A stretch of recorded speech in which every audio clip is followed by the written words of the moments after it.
പ്രധാനമന്ത്രി നരേന്ദ്രമോദിയെ മുൻനിർത്തിയാണ് മുഴുവൻ ലോക്സഭാ മണ്ഡലങ്ങളിലും ബിജെപിയുടെ പ്രചാരണം. ഓരോ മണ്ഡലങ്ങളിലും കേന്ദ്ര സർക്കാർ ചെയ്ത പ്രവർത്തനങ്ങൾ എണ്ണിപ്പറഞ്ഞുള്ള തന്ത്രമാണ് ബിജെപി പയറ്റുന്നത്. കേന്ദ്ര പദ്ധതികൾ വോട്ടാകുമെന്ന പ്രതീക്ഷയാണ് പ്രചാരണങ്ങൾക്ക് പിന്നിൽ. എല്ലാ ലോക്സഭാ മണ്ഡലങ്ങളിലും തങ്ങൾക്കൊരു പൊതു സ്ഥാനാർത്ഥിയുണ്ടെന്നും അത് നരേന്ദ്രമോദിയാണെന്നും ബിജെപി പറയുന്നു. ഈ നാട്ടിലെ സ്ത്രീകള് പുകയേറ്റ് അവർക്ക് അസുഖം വരാതിരിക്കാൻ മോദിജി ഈ നാട്ടിലെ 10 കോടി കുടുംബങ്ങൾക്ക് ഉജ്ജ്വല ഗ്യാസ് നൽകി കഴിഞ്ഞു. ആരുടെ ഉറപ്പില?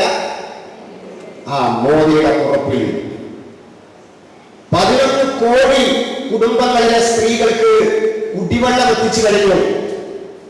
ആരുടെ ഉറപ്പാ? ഇത്തരം ഒരു പ്രചാരണത്തിന് ബലമേകാൻ ഓരോ ലോക്സഭാ മണ്ഡലത്തിലും നരേന്ദ്രമോദി ചെയ്ത കാര്യങ്ങളിൽ നിന്ന് അക്കമിട്ട് നിരത്തുകയാണ് ബിജെപി. ഇവയൊക്കെ ലഘുലേഖകളിൽ കൂടി ഓരോ വീടുകളിലും എത്തിക്കുമ്പോൾ സോഷ്യൽ മീഡിയകളും കൃത്യമായി ഉപയോഗിക്കാൻ നേതൃത്വം ശ്രദ്ധിക്കുന്നുണ്ട്. കോഴിക്കോട് ലോക്സഭാ മണ്ഡലത്തിലും ഇത്തരം പ്രചാരണം ശക്തമാണ്. കോഴിക്കോടിന് എന്ത് ചെയ്തു എന്ന ടാഗ്ലൈനോടെയാണ് ഓരോ കാര്യങ്ങളും പറയുന്നത്.